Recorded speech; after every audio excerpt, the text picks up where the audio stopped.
Welcome to OnlyOnVinyl.com. This is the show where we talk about stuff that was released only on vinyl or in very limited release in a digital format. Today we're talking about the band Graduate. Graduate is the band that preceded Tears for Fears, and it featured the two main guys from Tears for Fears, Roland Orzabal and Curt Smith. So this album came out way before Tears for Fears existed. Roland and Curt basically recorded this album live in the studio. They actually make mention of that in the Tears for Fears documentary, Scenes from the Big Chair, where they talk about having recorded live in the studio, not having really learned how to make use of a multi-track studio. This is the Spain edition. This is the UK 10-inch edition. Notice that the photos are different on the covers. This is the more widely used photo for the cover. This 10-inch edition came out in the mid-'80s as like a reissue to try and capitalize on the popularity of Curt and Roland with Tears for Fears. So you notice that they actually added the words that it features Curt and Roland. This is incomplete. This doesn't feature all the songs from the album. This is the complete album. What is missing is the song called Shut Up. And Shut Up finishes the first side, and this album did get released on CD twice, but both are out of print. Very hard to find. This was the first version, I believe, and this was the second. And both are extremely different. So we're going to talk about this one first. This one features the entire album. However, the song Shut Up that is missing from the 10-inch is on here, but it's not the same version that appears on the LP, on the vinyl. It is a completely different recording, a different version. The other thing that is different between the CD and the vinyl is that on the vinyl, the song that comes right before Shut Up doesn't fade out. There's no gap between the two songs. So the song Dancing Nights finishes, then you hear studio chatter, you hear the guys talking, and then the song Shut Up starts with no silence in between. Well, they didn't do that on this. They faded the song Dancing Nights. They faded it out to silence, and then the alternate version of Shut Up comes out.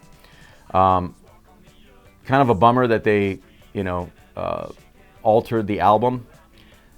This one, which is an alternate version of the CD, same thing. But it's even worse because they didn't adhere to the right sequence of the songs, where the songs are a completely different order. The song Shut Up actually starts this album, or this CD. And then, to make matters worse, there's a mistake. They put the song Shut Up on here twice. It's listed as track number 1, and it's also listed as track number 11. And track number 11 says that it's the instrumental version of Shut Up, but it's not instrumental. It's actually just a remix of track number 1. So again, this does not contain the same version that appeared on the original vinyl. The other thing about this version is that, being that, yeah, they're both out of print, this one can be kind of expensive to find. This one, I just looked at this on Amazon this morning. Yeah, it's out of print, but there's people selling it, and they're asking near $400 for it. The reason why this one commands more money is that it includes the non-album single Ambition, which came after this album, and it contains both the A-side and B-side, and then it also contains the abandoned second album that Graduate recorded but never issued. The band broke up, and then they formed Tears for Fears, so it was just kind of left in the vault. So this has more real value to it because it has the entire album in the proper sequence, even though Shut Up is the wrong version. It contains the single Ambition, both the A and B side, and it contains the abandoned second album. So it's a cool disc that if you could find it, but who's going to pay $400 for something like that? It's kind of outrageous. I was lucky enough to grab these when they were originally in print, and I think I ordered them online for maybe 20 bucks each or something like that. Acting My Age, the UK album, which if you look for it, will have this cover as a full 12-inch, can be found for a reasonable price. So it's actually probably better to order the vinyl used than to try and find the CD. So let's sample a little bit of the song Shut Up. We'll let a little bit of the song Dancing Nights roll so you can hear how the two songs connected, and then you'll hear how on the CD version they totally did something different.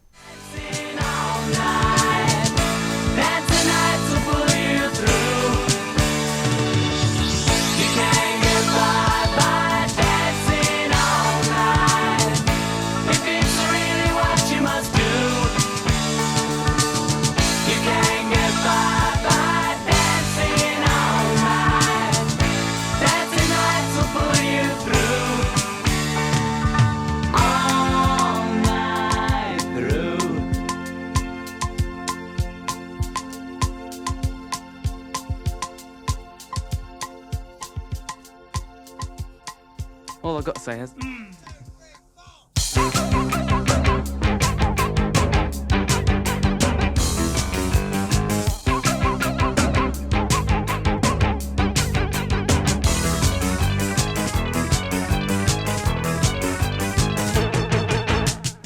I was young, my mama, she used to put me down. She told me what to do, she pushed me around. She was right and I was wrong. She was old and I was young. When I was young, my mama, she put me in a trance. I did just what she said, I didn't stand a chance. She was right and I was wrong. She was old and I was young. And there's only one thing she could say, yeah, yeah, yeah, yeah. Shut up, shut up, you naughty boy. Shut up, you naughty boy.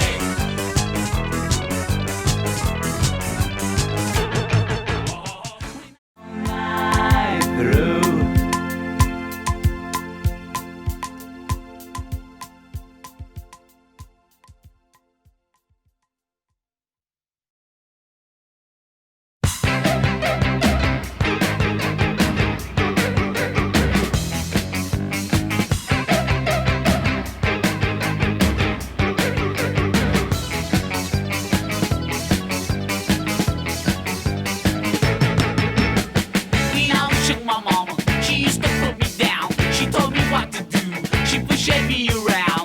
She was right and I was wrong. She was old and I was young. When I was young, my mama, she put me in a trance. I did just what she said, I didn't stand a chance. She was right and I was wrong. She was old and I was young. And there's only one thing she could say, yeah, yeah, yeah, yeah. Shut up, shut up, you naughty boy. Shut up, you naughty boy. Okay, so that was the song Shut Up, and what I want to do now is actually kind of go through the album and pick a few select tracks that are pretty cool.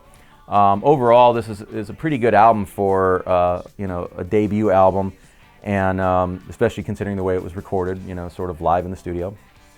And just kind of give you an idea of what it is. The one single that was released that caused a little bit of controversy over in the UK was a song called Elvis Should Play Ska, and they're referring to Elvis Costello. So it's kind of a invented rivalry, I guess, by saying something like that. So anyway, we'll kind of start off with the single Elvis Should Play Ska, and then kind of go through a couple other songs. Catch me if you can. I won't record no backhander.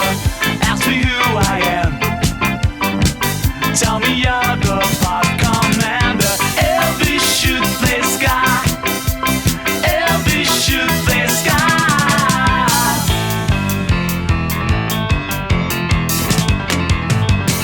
Take it. I don't drink, don't smoke, don't shave, but I'm told I'm going through a phase, and I'm told I'm thinking like a kid, but I see the world for what it is. If you want it, then you'll receive all the hatred that's locked in me. Don't forget that you hold the key. Wait and see.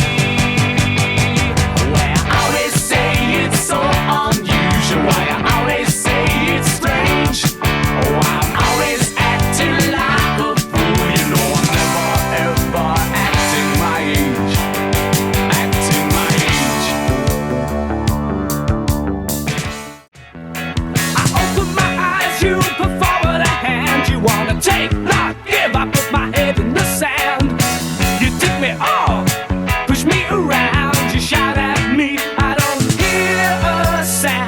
because confusion takes my sense away. I'm sick and tired of you telling me what to be. Whoa. Sick and tired, aren't you ever gonna let me be? Whoa. Sick and tired, do I have to get on my knees? Whoa. Sick and tired that I never know what is free. Looking in the east and in the west, or find two our suggestions. Is there anyone who cares? Have you ever met a day when it seems like no one wants to know ya? Ever met a day when it seems like no one wants to know ya? Ever met a day when it seems like no one wants to know ya?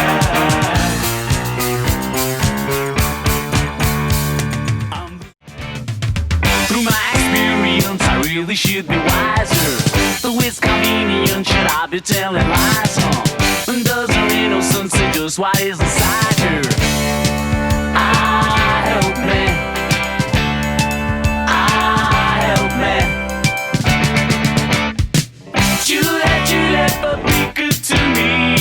Juliet, Juliet, like a good girl should be.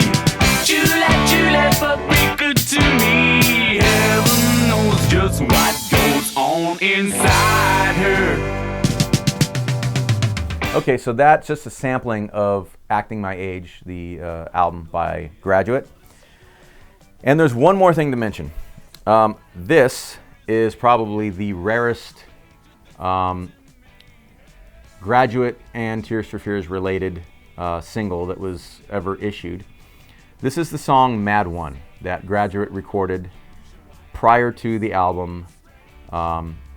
And from what I've read, it actually was recorded and funded by a car dealership, and they wrote the song as a promotional music for the car dealership. So the song Mad One actually refers to kind of like a crazy car dealer guy, you know, the things that he does.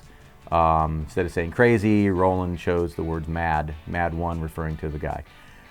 For years, I'd heard about this single and had never really heard the song itself, and some people theorize that it might be an early version of Mad World from Tears for Fears, which it is not. These two songs have nothing to do with each other. They don't sound alike at all. This is more of like a novelty than a serious release. It also contains a song that Roland wrote called Someone Put Out the Fire, but he doesn't sing it. That's the B-side. So this, if you can find it, great, but it's really, really rare, really hard to get, and I waited something like 30 years to try and actually obtain a copy because, you know, until the advent of the internet and auctions, there was just no way to find a copy here in the United States. So anyway, only on vinyl. We're gonna wrap up this episode by playing this song so that people can hear it. Don't expect too much out of it. Again, it's a novelty song, but it is rare, and it is the first record ever to be recorded and released, to my knowledge, by Curt and Roland of Tears for Fears. If you have any other suggestions for other episodes, drop us a message, and we'll see if we can accommodate.